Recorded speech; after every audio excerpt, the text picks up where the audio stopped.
Hey, welcome to the segment. Tonight we just saw Transporter Refueled in the lap of luxury at the Luxury Plus Galaxy Theater.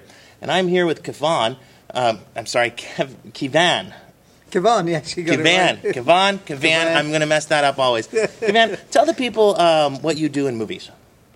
What do I do? Well, you know, I'm a SAG actor, but I also write and direct and actually doing production. Okay. So pretty much the full gamut.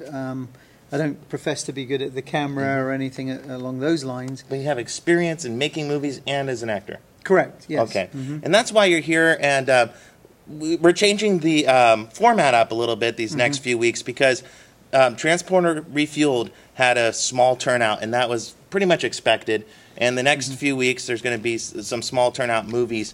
I'm wondering, Kivan, why do you think this movie had a small turnout? Well, I think we touched bases a little bit about that in our prior film that we watched. It is the summer months, and it's always a little harder to get the viewing public to come out and watch it. The other thing is, I think, because of the fact that it's a film that has already had, you know, another actor playing the lead role, and so it's very hard for someone necessarily to think, oh, you know, I've already seen, you know, Jason Statham, for goodness sake, playing that role, and now you've got Ed Skrein, I think it is, playing the part. How could he possibly be as good?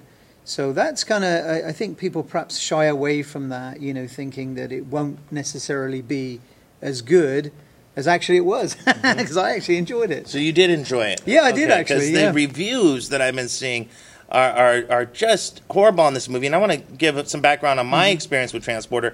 I haven't seen any of them. So I came into this clean, and you've seen all of them.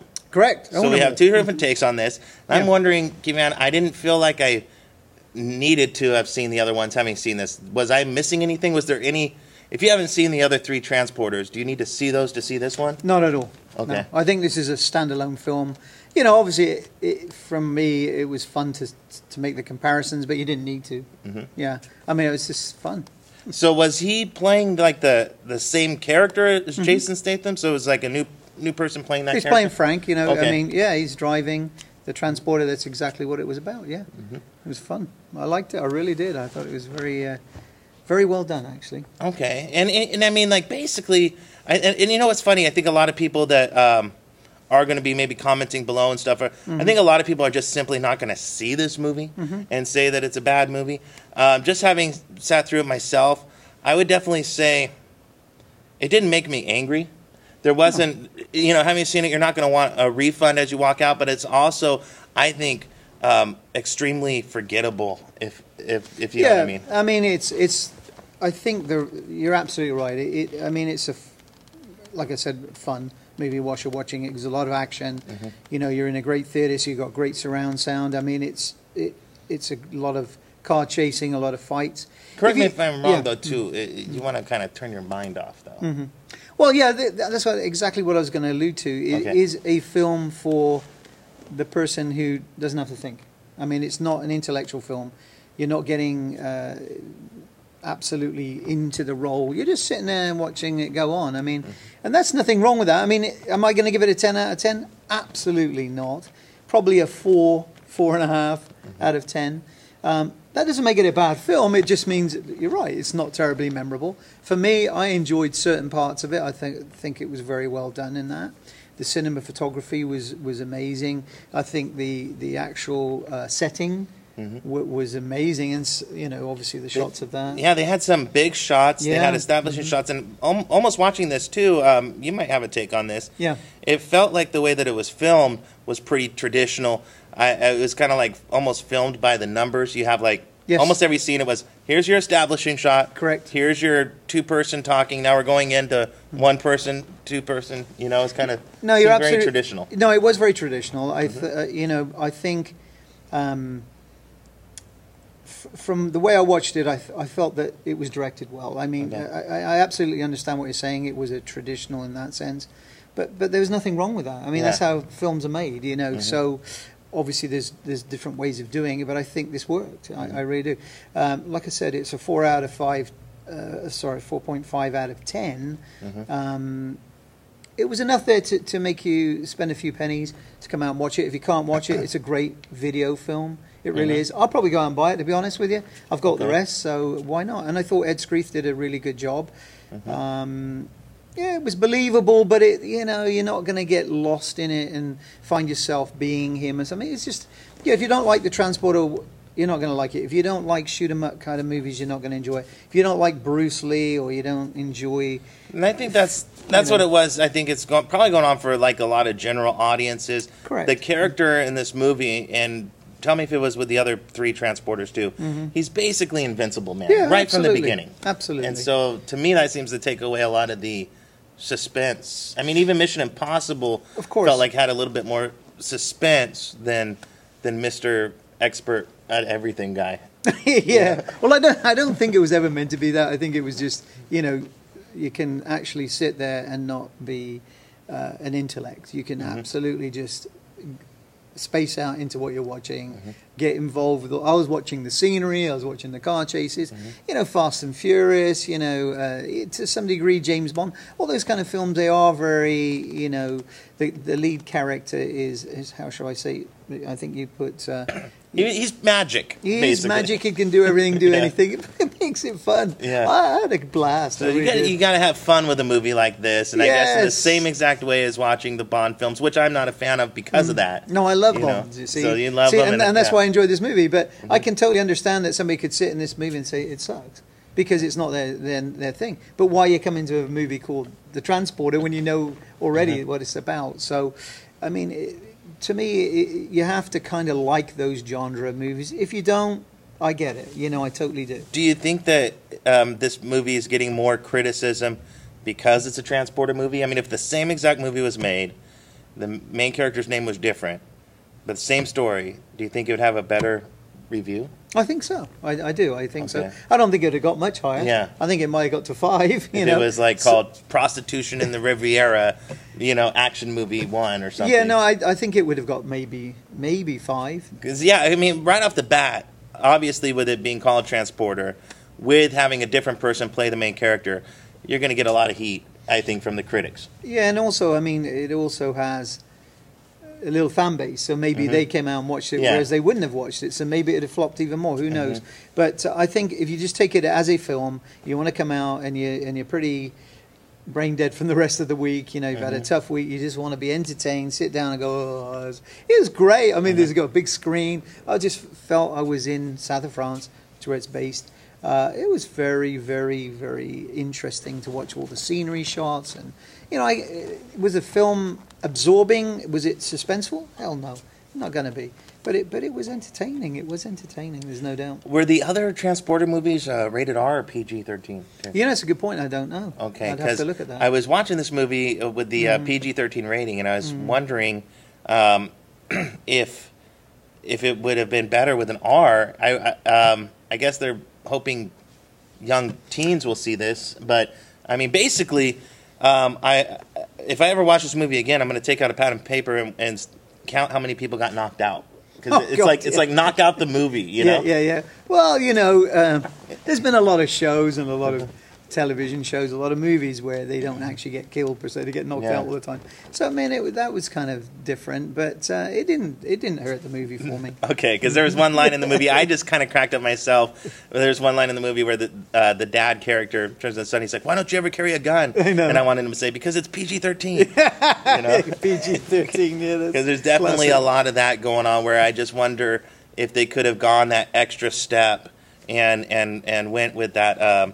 Like The Kingsman. Did you see that movie? I did. I enjoyed that. Okay, they could have gotten that gritty with it if they may have had a little bit more fun, and it could have been more of a guilty pleasure movie that way. Yeah. Because I feel like there's a lot of action in this movie, but it's not to the guilty pleasure level of action. I agree. It's almost like a mid-'90s Bond film. Yeah, exactly. That's kind of what I was alluding to a little earlier. It felt like that a little bit. But, I've got no problem with that. It was entertaining. But that's it. I mean, I'm not going to go home and feel like I was so involved, like the film that we'd watched last week. I mean, I felt, absolutely absorbed into that, and I mean, affected by it, Like, name one of the characters besides the main character in this movie. Oh, by their name? Yeah, it's going to be tough. Exactly. But that's the whole point. Yeah. I don't want to go home and remember it. Yeah. I just want to remember it as a fun, entertaining. It's kind of like going to Disneyland. You've done your thing. It's a Friday night. It's a Saturday night kind of thing. I think this movie would have. If you have the kind of girlfriend that would come see a movie like this, it seems like it would be a good date movie in terms of there's nothing philosophical about it. You're not gonna leave in some sort of great debate with each other. It's just it might be a good date movie in that way. Maybe, I mean, if you got the right kind of girlfriend. Yeah, I think it was just fun, and that's the key. I think sometimes we get too absorbed into films. We want everything when you call it a 4 out of 5. Yeah. You're talking about. In the same genre, in the same universe as Godfather and the original Star Wars. So, I mean, when every movie has to be a Godfather Part 2, not everything's going to live up. No, and this movie is a long way from that. Yeah, but I mean, it's in the same universe, so that's why obviously you're going to start off at basically a 5 rating. Well, and probably go. Well, that's true. But I was using a 10 because sure. So to me, it's a 4 out of 10 or 4.5 out of 10, not a 4 out of 5. Okay. So it's definitely below the half. But for me, I mean, as a movie credibility, it's not going to be a Godfather. It doesn't have that kind of feel to it. But if you want to be entertained and you just want to sit back and, it was fun. That's the only word I can really use. And then for people watching too, I mean, what we do here throughout the year is movie fans reacting to the movie, and also too, we're doing this review literally minutes after seeing the movie. Exactly. We're not going to ever really be really analytical and that kind of thing with it, and we're kind of trying to come at it more as movie viewers.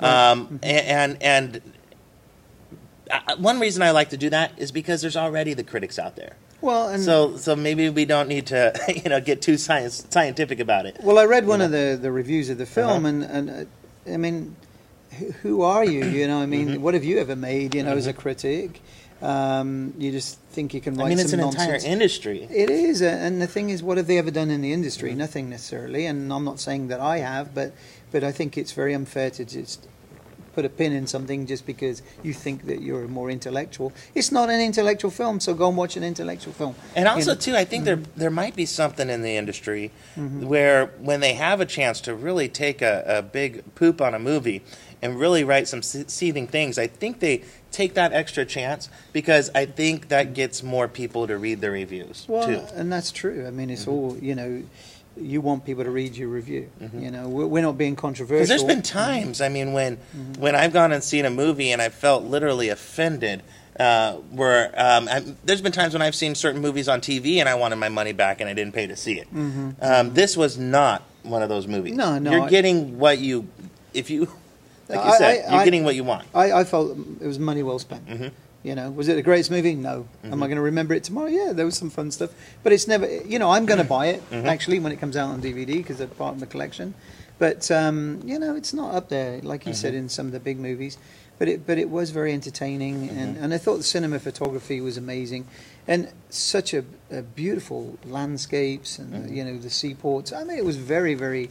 it was eye candy, wasn't it? Didn't you think? Beautiful women. Yeah, beautiful women. Definitely a great location. I also wonder with technology the way that's going and so many of these huge, massive $100 million movies, $100 million movies several times a year. Right. If this movie had come out 15 years ago, it probably would have been a big hit. I think. I think so. I think now we've basically spoiled ourselves, with all these Avengers and Batman movies and all these great epic $200 million. I mean, just humongous budget movies. When there's a movie like this, it's looked upon as crap instead of just a decent. Well, I thought there was some September great movie. Well, I thought there was some great car chases and scenes and cars rolling and things like that. But there wasn't. I didn't notice a lot of blue screen, and maybe there was. To me, it was. So you didn't have so many special effects. You had more creative thinking. Way they get the rock car to roll. So those kind of things were really in there, and I thought that was entertaining as hell. You know, there's a couple of things in there that I've never seen in a movie before as well, which I'm not going to tell you what they are because that's a spoiler. Let's actually do this. Yeah. There's a time code on the screen. If you want to see the end, click right there. Let's do some spoilers now, though, because spoilers. We're watching this. What were those? Spoiler. Yes. Last warning. Okay, go ahead. Yeah, spoiler. I've never seen this before. Actually, when they were driving through off the where their airplanes were landing, as it were, and they were coming up, and then they saw the terminal. The terminal, and then it drove straight in and drove right into the airport terminal. I've never seen that before. Now, it may have happened. You know, maybe I just missed that movie. But I just thought it was so awesome the way they drove in, and it was kind of. And you just gotta be able to enjoy those kind of things. Yeah, I am totally not that kind of person. I'm a cynical asshole, to tell you the truth. But for you loved it. I heard giggling and laughing and stuff. Some of the one-liners were classic. You know, but it's stupid. And one thing I wanted to mention though too, this movie was definitely sponsored by Audi. Because after driving through a terminal, even when they're driving through that tunnel scene, and he's scraping against cars. Then he drives through the terminal, crashes through a window. The car is off the showroom floor. And the indestructible suit. Yeah, just ready to, for your sale. But that's part of the fun of it, you know. What about plot holes, though, too? Did you notice any, like, glaring plot holes that were annoying or anything? Or I think from the beginning to end it made sense. I thought it was really well written in that sense. I thought it was well acted. I don't think anybody let the film down. Some of the fight scenes, you know, they just go on a little bit too much and they're too ridiculous. But that's, you know, Jackie Chan and all those kind of movies, you know, turning them round and just nonsense. But you know what? It was entertaining nonsense. On the plot itself, though, I did want to mention. There's mystery, and there's mystery that I think can be enjoyable. The way that I think this movie went down for me, though, where, and maybe it's because you couldn't really tell the girls apart, and I didn't really know who was who, and they even had to kind of establish 5 minutes later when they started off the story, this is this guy from 15 years earlier, which I, first of all, think they didn't need. I thought the 1995 thing was a little unnecessary, especially considering everybody looked the same 15 years later. And these are hookers, by the way, I mean prostitutes that look absolutely fabulous 15 years into the business, right?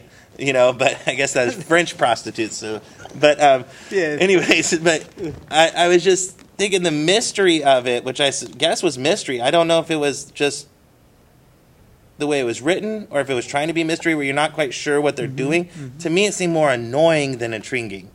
It was kind of like... Well, you see, you're trying to be an intellect. Okay. So that's the problem. You see, you can't watch a film like that. Beat up the back, because, it's a shoot 'em up, boom, boom, bang, bang. It's not meant to be, you know, so... I was thinking too much into it. Yeah, because once you start thinking, you know, you've lost that movie. I was trying to be like, wait, what? Well, that's probably like, where did they get the money? Like, how did they get out of it first to? Well, the whole point of the transporter. The whole thing's nonsense. But you know, I love them.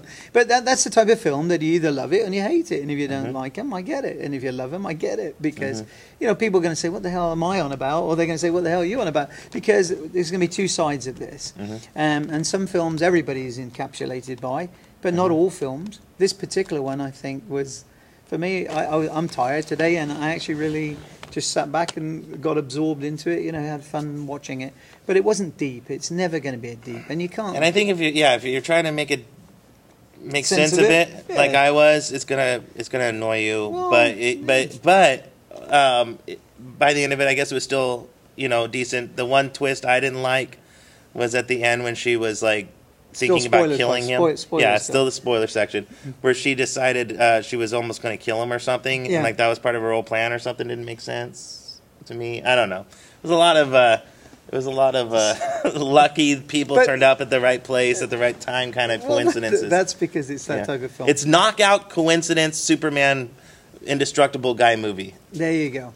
It's fast cars, lots of fights, hot-looking women. If you're a girl, hot-looking guys. I mean, what can I tell you? Two perspectives. I mean, great beaches, great everything. It's not a recommendation from me, but it's definitely a recommendation from Kivan. But preface that by saying that if you don't like those type of films, don't bother. But if you love them, I think it's well worth spending the $10 or whatever it is to get in. One last question: if somebody didn't see it in the theater and they watched it at home, they'd be missing out on a lot of the big screen effects. Is that going to make a difference? Well, I think so. But Okay. then it depends. Televisions are getting pretty advanced now. Yeah. But the sound system in this particular theater. With Dolby DFX. Yeah, oh Yeah. my goodness me, what great sound, and then you're right at that big screen. It's an amazing trip. I mean, it's not expensive to go to the movies. It's not cheap, but it's not expensive, not really. When you compare it to, you could sit there and say, it's this amount of money, but when you go to a bar, one drink is about the price of a movie ticket now. Everything's going up. Everything's and so expensive. I think, but and it is nice to come out to it. And these chairs are amazing. You can recline and fall asleep if you really wanted. But I was, I've always thought that American cinemas were a little bit behind. In England, they've always been a little bit more ahead with having bars and things like that in them, and the chairs. But this is really now, I think, probably one of the most advanced cinemas to watch movies in, because you feel, you've got a nice big seat. I mean, it's amazing. I think they did a good job. One more thing, Kivan, before we take off, you want to let the people know where they can look you up and see your project you're working on? And well, right now my project's not actually listed on IMDb, but I am doing a full feature cowboy film, which is called The Protagonist, and that should be pretty much ready to come out here in the new year. I think we're still. Was it filmed around this area? Yeah, actually, it was filmed in Jamestown and Columbia and so on and so forth. A lot of westerns are filmed out there. They are actually, and you have the perfect background for it. But the problem with filming cowboy films, that type of genre, is that you have a lot of sound interference. Motorbikes in the distance, and you go to Columbia and you think, oh, cowboy town, and then you see an alarm, or you see more modern is a Visa card in the window. So there's a lot of problems with filming. And you always got to edit out the plane. The plane. But there are a lot of things like that really spoil it. But other than that, it is fun making movies, and I think cowboys, having made movies before, this is the most difficult genre. Really? It's tough, yeah. Costumes, it's to keep it all real. Yeah, you gotta. Yeah, but it's fun. So where can you find me? Well, Kivan Paul Hewitt, IMDb is my page. It doesn't give you a lot of information, maybe a couple of trailers on there. So this film that we're making right now, The Protagonist. Do you have a trailer out for it yet? Not yet, no. I don't want to I want to make sure it's all really together before I bring it out.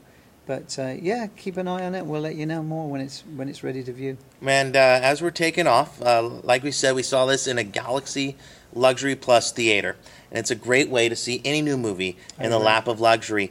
And subscribe to this YouTube channel, because we're going to be back here next week. Depending on the movie, we'll be talking to fans, or we'll be doing this in-depth thing.